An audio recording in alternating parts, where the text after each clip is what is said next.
Dia memasuki kamar Ihsan lalu kabur lewat jendela. Tidak, dia tidak kabur, tapi mendiami rumah ini karena berhasil mendapatkan wadahnya. Maksudnya wadah, Mas? Adikmu ini sebagai wadahnya.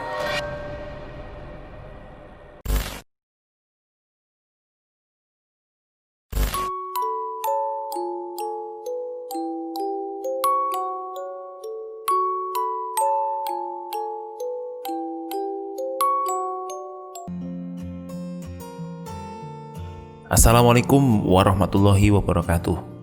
Terima kasih teman-teman masih setia mendengarkan Untung Direkam. Dan sebagai wujud terima kasih kami, saya akan bacakan satu cerita yang kemarin sempat terputus. Sepertiga Malam. Ini ditulis oleh Restu Wiratmaja. Tapi sebelum kita dengarkan ceritanya, silakan klik tombol subscribe, like, dan juga ramaikan kolom komentar. Angin mulai membesar. Sepertinya ada ucapan serius yang ingin dia lontarkan dari mulut makhluk itu. Kehancuran. Aku tidak akan hancur karena melawan sosok hina sepertimu, iblis. Buktikanlah anak muda. Apakah dengan sepertiga malammu akan membantu? Aku tunggu niat itu. Niat untuk apa? Untuk bergabung bersama kami, kerajaan ular yang telah lama menginginkan keberadaanmu. Amit-amit. Aku tak akan bersekutu dengan iblis. Kurang ajar. Sombong sekali kau makhluk murahan. Ilham segera membaca ayat kursi untuk menenangkan hati serta pikirannya. Nampaknya dia harus memperkuat imannya agar tidak terjebak oleh godaan manis bangsa mereka. Hanya dalam hitungan detik, angin itu normal kembali. Sosok itu menghilang. Ular yang dibakarnya di depan rumah telah rata dengan abu. Ilham segera memasuki rumahnya. Salman telah selesai membersihkan sisa darah di rumah itu. Lama banget lu. Ada apa? Cerita dong. Gak ada apa-apa kok, gak ada apa-apa. Ya sudah kalau gitu. Tuh, temenin Ihsan dulu. Dia dari tadi nanyain lu melulu. Ilham tersenyum. Dia menemui Ihsan yang sedang melihat YouTube. Ayo, lihat apa nih Dedek? Mas Ilham. Nih lo mas, lagi lihat kartun. Ya udah tidur sih. Karena udah malam. Nanti kau mau lihat senja kan? Senja itu pagi apa sore sih mas? Sore sih, tapi kan besok kita bakal ikut bantuin bapak sama ibu buat ke BI ya. Oh iya ya, sekarang jam berapa mas? Tuh lihat, udah jam berapa sekarang? Jam 12. Ya sudah, Ihsan bobok dulu ya mas. Tapi maunya sama Mas Ilham boboknya. Ya sudah sini-sini, sebelahan ya. Mau dengerin cerita apa enggak? Ganti cerita mas, jangan bawang putih melulu, bosen. Apa ya? Cerita tuh loh mas, anak durhaka yang dikutuk jadi batu. Loh, kok kamu tahu dari mana? Lihat YouTube mas. Oh gitu, ya sudahlah.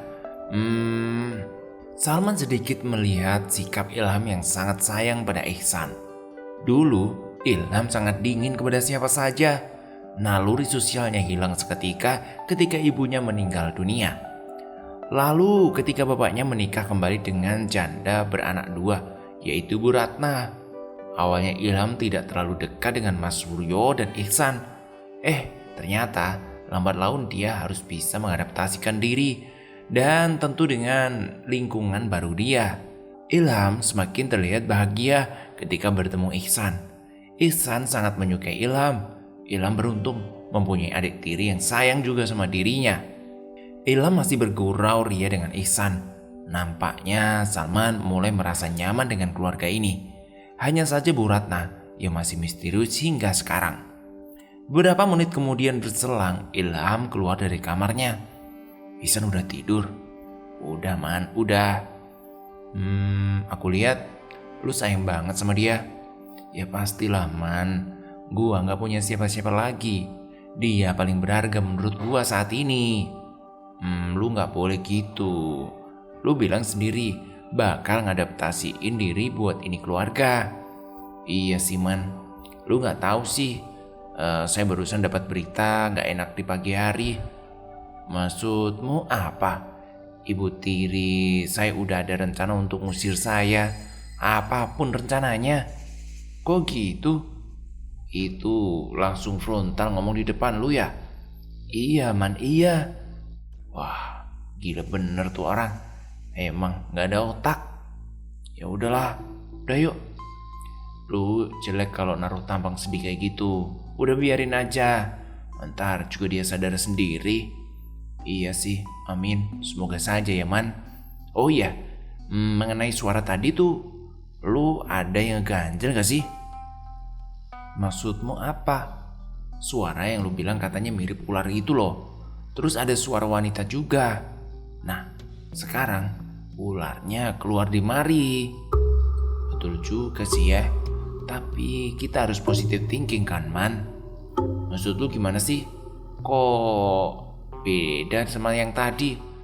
Apa jangan-jangan lu udah tahu kejadian ini sebelumnya? Kagak man, kagak. Mana saya tahu kejadian ini? Kan saya nggak bisa ngelihat. Bener juga sih ya.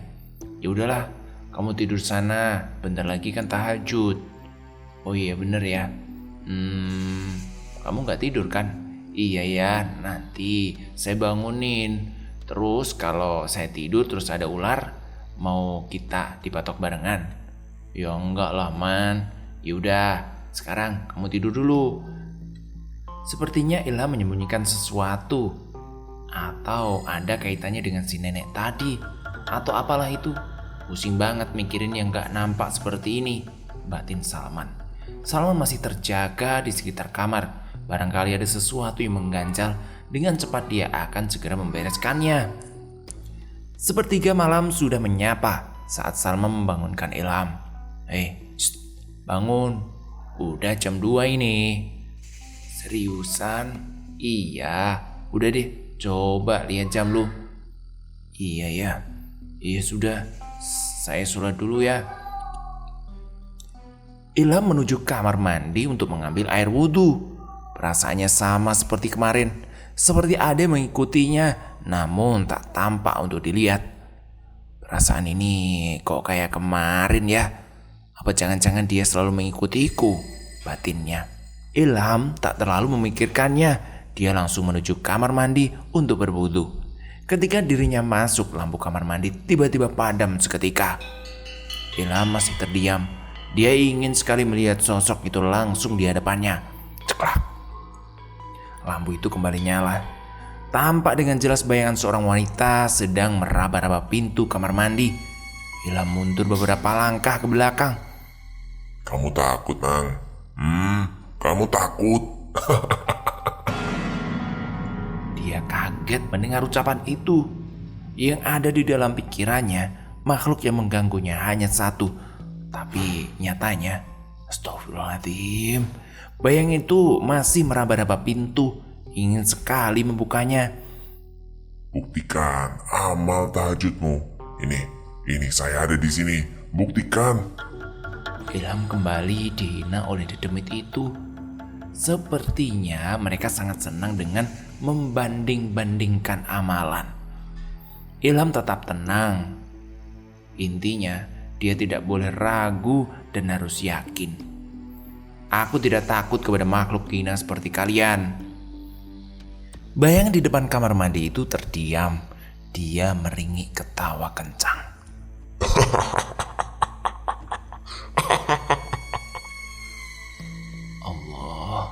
Allah. Hanya itu yang bisa diucapkan Ilham. Dan hanya itu yang bisa ia ingat. Dia masih ingat perkataan nenek itu. Jangan sampai jatuh ke dalam kegelapan. Dia harus menenangkan diri. Bayangan itu berlari. Ilham segera membuka pintu kamar mandinya.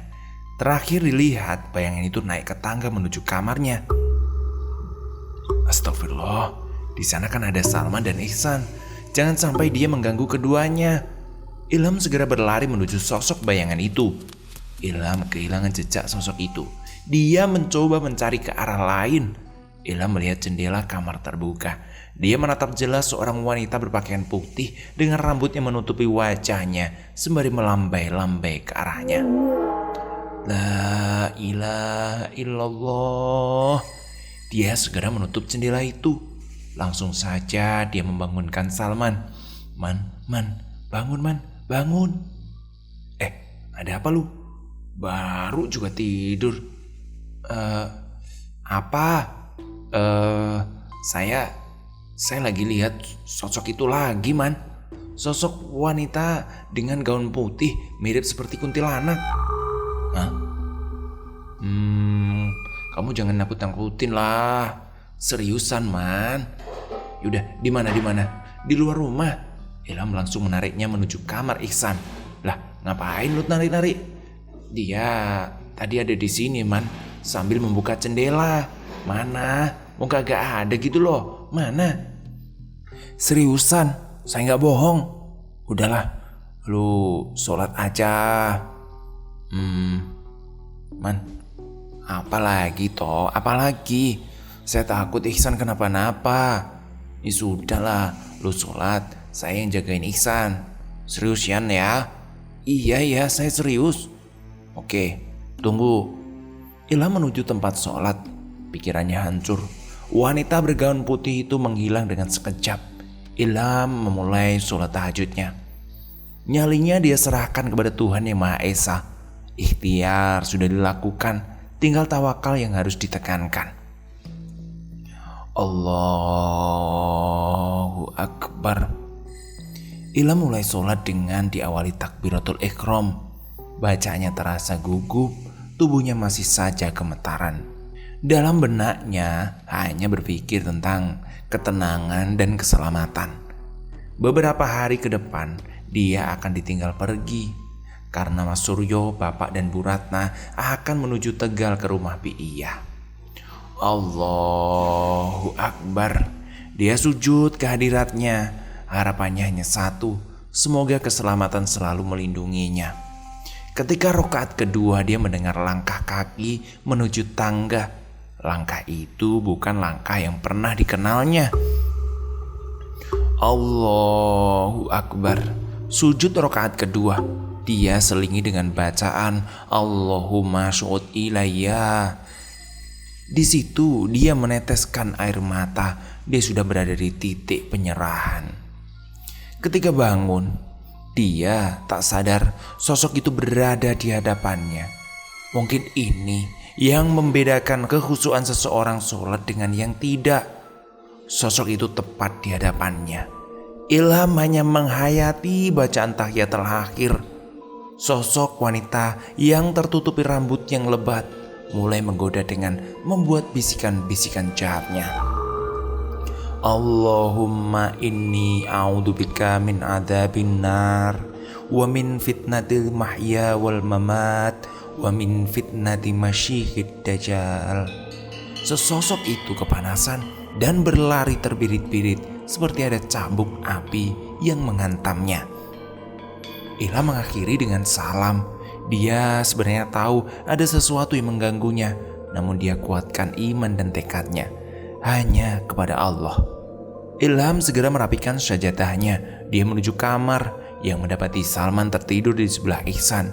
Ketika dia membuka jendela, dia mendapati sebuah angsa sedang terbang ke arah perkebunan. La ilaha illallah, alhamdulillah. Salman yang mengetahui Ilham sedang melihat sesuatu langsung bertanya, "Ada apa?" "Angsa putih." "Seriusan?" "Iya, itu kan kata orang dulu kuntilanak ya." "Alhamdulillah, dia sudah kabur." "Alhamdulillah." Lu keganggu ya pas sholat tahajud tadi?" "Iya, panas sekali di telinga. Rasanya antara takut dan berani menjadi satu. Sesuatu dengan insting Ilham bisa menaklukkan itu semuanya." Antara rasa takut dan berani menjadi satu. Sesuai dengan instingnya, Ilham bisa menaklukkan itu semuanya. Subuh berkumandang. Allahu Akbar, Allahu Akbar, La ilaha illallah. Mereka sholat berjamaah, kecuali Bu Ratna. Hanya dia seseorang yang tidak pernah terlihat ketika waktu sholat. Ibu kemana Pak? Ibu sedang datang bulan. Oh, ucap Mas Suryo. Sesaat setelah sholat subuh, ibu muncul sembari dengan dandanan yang rapi walau agak menor. Ham, jangan lupa jaga Ihsan. Jangan telat makan, mandi juga ya. Nggih Bu, nggih, kulo paham. Salman, kamu boleh menginap asal menjaga kebersihan ya. Iya Bu, iya, jawab Salman. Semua barang pun dimasukkan ke dalam mobil. Semua perlengkapan sudah siap. Tinggal siap meluncur menuju Tegal. Ihsan, kamu nanti yang nurut ya sama Mas Ilham. Nggak boleh nakal, pesan Mas Suryo. Iya Mas, iya. Suryo segera menuju mobil. Oh iya, nanti barangkali ada teman Mas yang namanya Mas Ari. Tolong suruh di rumah aja dulu ya. Ya Ilham ya. Nggih Mas, nggih. Mereka bertiga berangkat menuju rumah Bi'iyah yang berlokasi di daerah Tegal. Suasana menjadi sunyi dan sepi. Kini hanya terdapat 3 penghuni dalam rumah yang lumayan besar ini. Ihsan, Ilham, dan Salman. Selang beberapa jam kemudian setelah azan zuhur, datanglah seorang pria kurang lebih berumur 23 tahun. Assalamualaikum. Ada Suryo nggak? Waalaikumsalam. Mas, siapa nggih? Tanya Ilham. Oh iya. Nama saya Ari. Oh Mas Ari, silakan Mas Ari masuk. Iya. Maaf Mas Suryonya sedang keluar. Lagi ke Tegal. Nah ini dapat pesan darinya. Kalau ada Mas Ari, nanti disuruh nginep dulu. Oh begitu ya. Ya sudah gak apa-apa. Mas asal mana? Tanya Ilham. Malang. Waduh, jauh banget ya. Iya, seperti itulah. Sebentar ya Mas, saya buatkan teh terlebih dahulu. Gak apa-apa. Tamu memang harus dihormati kan Mas? Pungkas Ilham. Ilham menuju dapur, namun dia tidak merasakan sesuatu yang aneh. Biasanya, jika dia menuju dapur, hal-hal aneh akan menimpanya. Mas Ilham, ini sendirian? Enggak Mas, saya dengan teman dan juga adik saya. Mereka lagi di atas tuh istirahat. Oh gitu ya. Aku ingin nanya. Maaf ya, bila ini menyinggung. Oh gak apa-apa Mas, gak apa-apa. Itu ibunya Mas? Itu ibu tiri saya.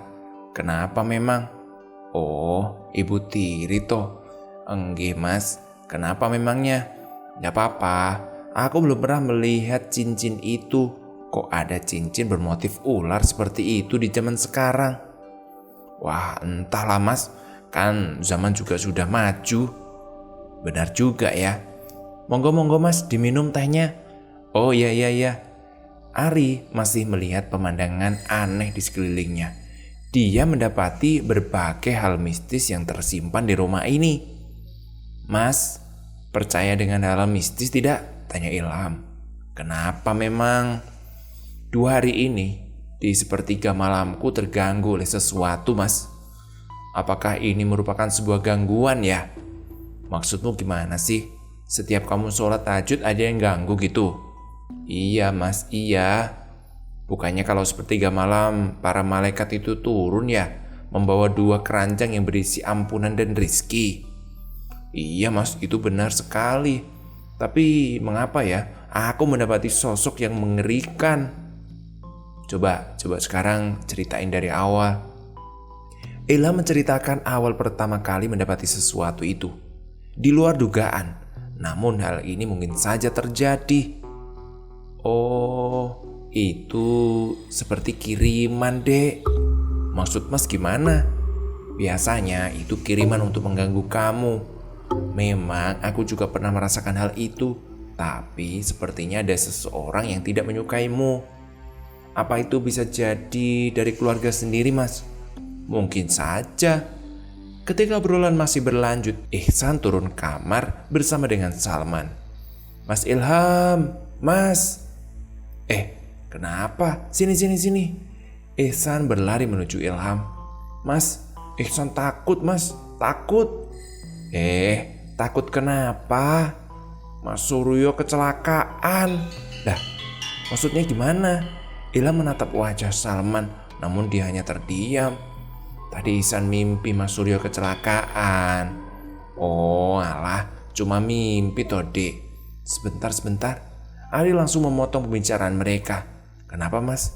Kayaknya adikmu ketempelan demit. Beberapa saat terdiam. Maksudnya gimana Mas? Biasanya anak kecil itu rawan seperti ini. Sudah berapa kali dia menggigau tidak jelas? 2 kali Mas, lebih tepatnya. Apa yang pertama? Mas Suryo dililit wanita ular. Sungguh, itu sebuah pernyataan yang membuat Ari shock mendengarnya.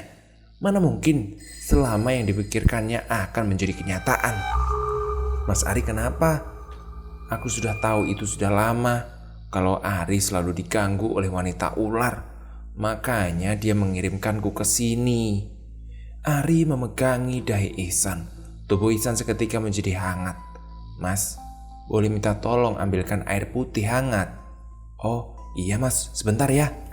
Salman langsung menuju dapur mengambil air putih untuk Mas Ari. Adikmu ini ketempelan. Biasanya dia lebih peka daripada ciuman seekor anjing. Kok gitu Mas? Coba ingat-ingat, apakah pernah ada sesosok yang memasuki adikmu? Atau kamu pernah melihatnya mungkin? Oh iya Mas, barusan, tepatnya malam tadi, aku melihat wanita bergaun putih. Dia memasuki kamar Ihsan lalu kabur lewat jendela. Tidak, dia tidak kabur, tapi mendiami rumah ini karena berhasil mendapatkan wadahnya. Maksudnya wadah Mas? Adikmu ini sebagai wadahnya. Ilham menampakkan wajah sedihnya. Dia mengelus-elus pipi Ihsan yang lembut. Dek, maafin Mas ya. Kamu sangat sayang ya sama adikmu ya. Iya Mas, iya. Kita beda darah Mas, tapi satu ikatan. Dia memang adik tiriku, tapi aku sangat sayang sama dia. Ari kemudian terdiam. Salman pun hanya bisa mematung. Oh iya, sini airnya. Ini Mas, ini. Air itu dicampur dengan sesuatu yang telah diraciknya. Mas, apa itu? Tenang, ini bukan racun kok. Ini sebatas pemulih tubuh saja. Bentar lagi dia juga akan siuman. Sini adikmu. Ilham membenarkan posisi Ihsan supaya memudahkan Ari untuk memberikan ramuan itu kepada Ihsan. Dek, diminum ya. Enak kok. Oh iya Mas. Ihsan meminumkan air itu. Entah apa sebenarnya minuman itu, tapi dampaknya sangat besar. Tubuh Ihsan membaik. Untuk berjaga-jaga, kamu jangan biasakan tinggalkan adikmu di kamar sendirian ya. Dia sangat peka untuk beberapa hari ini. Mas, kok banyak orang ya di sini? Potong Ihsan. Enggak kok. Ini kan cuma ada Mas Ari, Mas Ilham sama Mas Salman. Kamu lihat apa? Itu loh Mas, ada mbak-mbak. Maksudmu gimana sih dek? Ada mbak-mbak rambutnya panjang, terus ngeliatin Ihsan terus. Katanya mau diajakin main ke perkebunan rumah Mas. Mas Ari, ini gimana? Mata batinnya sedang terbuka. Mas Ilham, boleh nggak Ihsan main? Katanya. Enggak lah, jangan. Udah, jangan kemana-mana. Tetap ada di dekat Mas Ihsan ya. Ari merasa iba dengan suasana di depannya. Dia tidak bisa menutup mata batinnya. Kepekaan Ihsan sangat tajam. Tidak ada cara lain selain menutupnya. Iya Mas, ditutup saja. Ari segera menutup mata batinnya. Namun ketika sedang berlangsung penutupan mata batinnya, Ihsan berteriak kencang. Sakit Mas. Sabar dek, sabar. Ari masih menatap sekitar ruangan.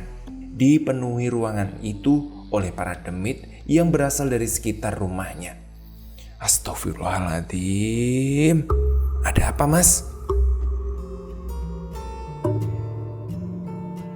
Udah dulu ceritanya, besok kita lanjutin. Memang tulisan Restu Wiratmaja ini panjang sekali. Semoga tidak membuat kalian bosan ya. Terima kasih dan jangan lupa klik tombol subscribe, like, dan juga komen. Sekali lagi terima kasih. Sampai jumpa. Assalamualaikum warahmatullahi wabarakatuh.